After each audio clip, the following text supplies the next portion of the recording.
Hello friends, Radhe Radhe सभी को। मैं आ गई हूँ आज आप सबकी favourite story advocate Anjali Awasthi का आज का एपिसोड लेकर। फ्रेंड्स, आज का एपिसोड बहुत इंटरेस्टिंग, बहुत ही दिलचस्प है, तो वीडियो को पूरा देखिएगा। चैनल पर नए हैं तो चैनल को सब्सक्राइब कीजिएगा, बेल आइकन को प्रेस करना ना भूलिएगा फ्रेंड्स, ताकि ऐसे इंटरेस्टिंग वीडियो मैं आपके बीच में लेके आती रहूँ। तो फ्रेंड्स, आज के एपिसोड में आप देखने वाले हैं कि यहाँ पर अभय जो होता है वो बोलता है राघव सिंह राजपूत को कि पापा आप बिल्कुल भी टेंशन मत लीजिए, मैंने सारी व्यवस्था कर दीजिए, अवस्थियों को अंदर आने के लिए कोई भी जगह नहीं है। तो यहाँ पर वो इस तरीके से जैसे बोलता है, तो जो सारिका होती है, सारिका बोलते हैं कि नहीं नहीं, फिर भी अगर सांप को अंदर आना होता है तो किसी भी बिल से आ सकता है, तो हम ऐसे नहीं छोड़ सकते। यहाँ पर देखते हैं कि सब परेशान होते हैं। तभी देखते हैं कि जो यहाँ पर वैभव चाचू होते हैं वो बोलते हैं कि हाँ, और आज त्यौहार का दिन है तो कोई भी तमाशा नहीं चाहिए। और यहाँ पर जो राघव सिंह राजपूत होते हैं बोलते हैं कि मैं खुद बात कर लूँगा गणेश अवस्थी से। और बाकी सब लोग यहाँ पर सारे परिवार को ढूंढने के लिए यहाँ पर अभय बोलता है। तो सारे परिवार जो होते हैं यहाँ पर अंजलि की तरफ आए होते हैं। यहाँ पर जो चाचू होते हैं, गौरव चाचू और निवेदिता चाची, सब लोग यहाँ मिलने आए होते हैं आरती से, और आरती के लिए गिफ्ट्स और साड़ियाँ और गहने भी लेकर आके आए होते हैं। तो वो वहाँ पर जाते हैं और उनको यहाँ पर गहने देते हैं, वो गिफ्ट्स लेकर गए होते हैं। तो आरती को बोलते हैं कि आरती ये सब तुम्हारे लिए है और तुम तैयार होकर के आओ हमारे परिवार में, क्योंकि तुम उस परिवार का हिस्सा हो, तुम राजपूत परिवार की पोती हो। और अंजलि को बोलते हैं कि वो उस घर की बहू है, तो तुम अपने और अपनी माँ को तैयार करके तुम सज धज के आओ, इन गहने और कपड़ों पे तुम्हारा भी हक है। तुम माँ भिखारियों की तरह नहीं उस परिवार का सदस्य बन करके आओगी, राजपूत परिवार का सदस्य हो तुम, तो इन सब पे तुम्हारा अधिकार है। और वो लोग उसको देते हैं यहाँ पर जैसे ही आरती को। तो आरती जो होती है इन सब चीज़ों को लेने से मना कर रही होती है। तभी देखते हैं कि जो महक होती है बोलती है कि प्लीज़ आरती ले लो ना, अगर तुम ले लोगे तो हमें अच्छा लगेगा। और वो अपनी कसम भी देती है आरती को, लेकिन आरती जो होती है वो इस चीज़ को एक्सेप्ट नहीं करती है। और वो बोलते हैं कि नहीं, मैं इस चीज़ को लूँगी नहीं, मैं उस घर में आऊँगी तो ज़रूर, लेकिन मैं उस घर में राघव सिंह राजपूत की पोती या बहू के हक से नहीं जाएंगे हम दोनों। हम वहाँ पर अमन सिंह राजपूत की बेटी और मेरी माँ उनकी पत्नी की तरफ से जाएंगे, और हम वहाँ पूरे मान सम्मान के साथ अपने हक के लिए जाएंगे। और ऐसा बोलते हैं तो गौरव चाचू खुश हो जाते हैं और बोलते हैं कि ये देख करके मुझे अंजलि की याद आ रही है कि एकदम हूबहू अंजलि की परछाई है। तभी देखते हैं कि जो राघव सिंह राजपूत होता है वो उनके पास कॉल करता है और वो फ़ोन उठाते हैं। तो जो निवेदिता चाची होती हैं वो बोलते हैं कि हाँ भैया, और वो बोलते हैं कि वो पूछता है कि तुम लोग हो कहाँ पर, से दिखाई नहीं दे रहे हो। तो वो बहाना बनाते हैं और बोलते हैं शॉपिंग के लिए। लेकिन यहाँ गौरव चाचू जो होते हैं बोलते हैं कि झूठ बोलने की ज़रूरत नहीं है, तुम झूठ क्यों बोल रहे हो। और वो निवेदिता चाची से फ़ोन ले लेते हैं, और लेने के बाद वो सच बता देते हैं कि हाँ भैया, हम अंजलि के घर पे आए थे। और यहाँ पर तभी उसको पता भी चल जाता है राघव सिंह राजपूत को कि वो गहने और कपड़े भी लेकर गए होंगे। तो वो बोलता है कि तुम गहने और कपड़े बेशक उन भिखारियों को दे दो, लेकिन वो इस घर में नहीं आएंगे। लेकिन यहाँ पर गौरव चाचू बोलते हैं कि वो उस घर में आएंगे, आज जन्माष्टमी की पूजा, और वो उस घर का हिस्सा है, वो परिवार का, वो घर उनका भी है, तो वो वहाँ पर आएंगे। और तभी वो बोलते हैं कि जो गहने कपड़े हैं उनको दे दो, लेकिन इन्हें यहाँ पर घर में आने की ज़रूरत है उन भिखारियों को। तुमको पता है ना कि अवस्थी और भिखारियों के लिए हमारे घर में कोई जगह नहीं। तो जिस तरीके से वो बात करते हैं यहाँ पर आरती को बिल्कुल बर्दाश्त नहीं होता, और वो गौरव चाचू से फ़ोन ले लेते हैं और बोलते हैं कि हे राघव सिंह राजपूत, अपनी ज़बान संभाल कर बात करो। और वो बोलते हैं कि तुम्हें ज़बान संभाल कर बात करने की तमीज़ नहीं है, तो मैं तुम्हें सिखा दूँगी। और वो इस तरीके से वहाँ पर बात करती है, और आरती उनको भला बुरा सुनाती है और बोलते हैं कि अगर आपको नहीं समझ में आ रहा है ना, तो मैं आपको शुरू से सिखाऊँगी, ABCD से शुरू करूँगी। और इस तरीके से वो बात करती है। तभी देखते हैं कि जो आरती होती है वो बहुत ही गुस्से में होती है। तभी गौरव चाचू उससे फ़ोन ले लेते हैं और बोलते हैं कि भैया ये आप कर रहे हैं ठीक नहीं कर रहे हैं, वो इस घर का हिस्सा है और वो इस घर में जन्माष्टमी के दिन तो ज़रूर आएगी।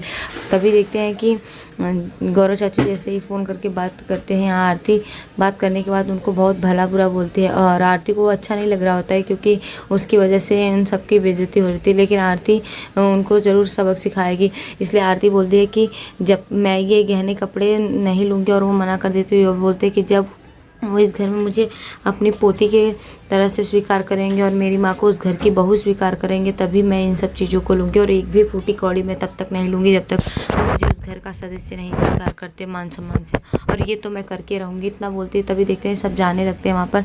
लेकिन निवेदिता चाची बोलते हैं कि मुझे तुम दोनों का इंतज़ार रहेगा, और वो वहाँ से चले जाते हैं। यहाँ दूसरी तरफ देखेंगे कि जो महक होती है उसकी सगाई की तैयारी हो रही होती है और यहाँ राजपूत परिवार बहुत खुश होता है। और देखते हैं यहाँ पर जो ठाकुर के परिवार होते हैं वो भी यहाँ पर आ जाते हैं, युवराज ठाकुर और बाकी सब।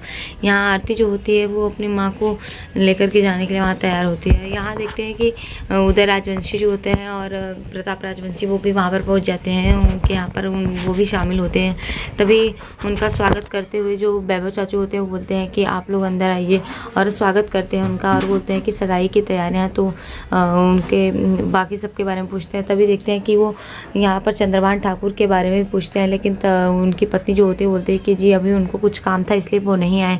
तो वो बोलते हैं कि ठीक है, और यहाँ पर सब सगाई की तैयारियों के लिए बात करते हैं। और तभी बोलते हैं कि महक कहाँ है। महक की बात होती है तो महक जो होती है वहाँ तैयार हो रही होती है, और महक तैयार होकर जैसे ही आती है तो सब लोग बोलते हैं कि ये लो महक आ गए। और महक को देख करके जो चंद्रभान ठाकुर की पत्नी होती है वो बहुत खुश होती हैं और वो अपनी बेटी को बोलती हैं कि तुम जाओ और ध्यान देना उसको, उसके घर में बिठा दो। और तभी देखते हैं कि उसकी बहन जो होती है काव्या लेकर के जाती है, और काव्या जैसे उसे लेकर के जाती है तो सब बोलते हैं यहाँ पर जो सारिका चाची होती है और निवेदिता वो बोलते हैं कि ये बहुत नाजुक है, संभाल के। तो यहाँ पर सब वहाँ मजाक बनाते हैं कि उसे अपने ही घर में बिठाया जा रहा है। इस तरीके से वो खुश होते हैं। तभी देखते हैं सगाई की तैयारियों के लिए सब बोलते हैं कि चलिए भाई अब सगाई हो जाती है।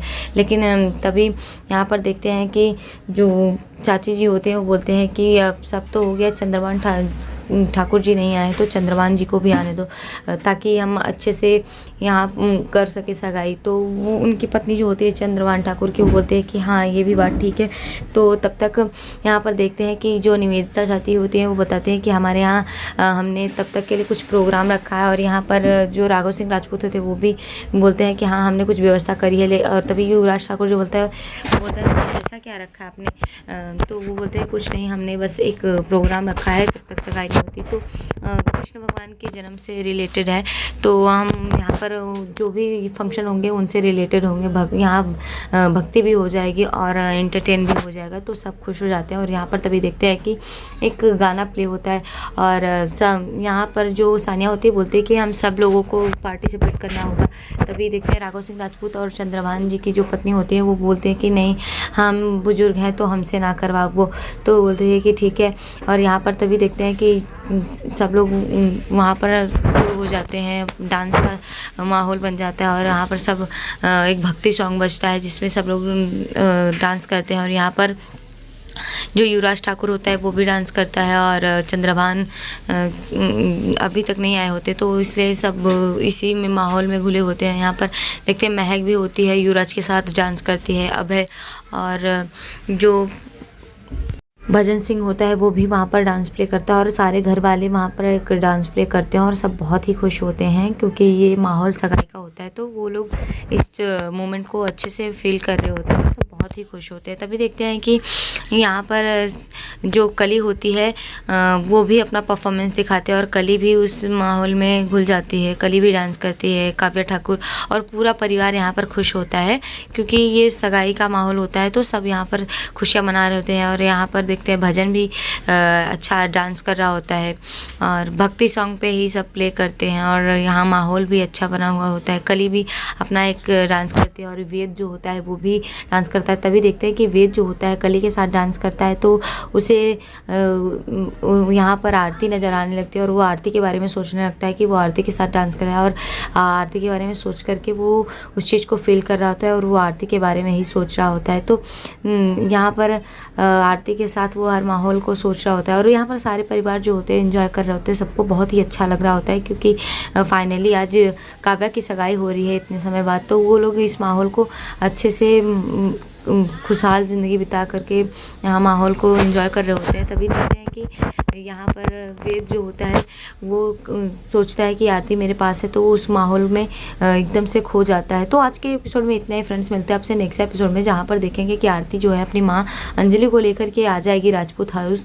जिसको देख करके सारे राजपूत परिवार परेशान हो जाते हैं वहाँ पर। और यहाँ पर वेद जो होता है वो आरती को बोलता है कि तुम फिर से एक रिश्ता बर्बाद कर दी, हमारा रिश्ता तो गया है, तुम एक दूसरा रिश्ता भी बर्बाद करने के यहाँ पर चली आओ। और आरती तभी बोलते हैं कि आरती जो कभी नहीं हारती, मैंने बचपन से ही सब कुछ सीख लिया था। तो नेक्स्ट एपिसोड ऐसा ही दिखा जाएगा फ्रेंड्स। तो वीडियो पसंद है तो प्लीज़ वीडियो को लाइक कीजिएगा। तब तक के लिए bye bye, Radhe Radhe, take care.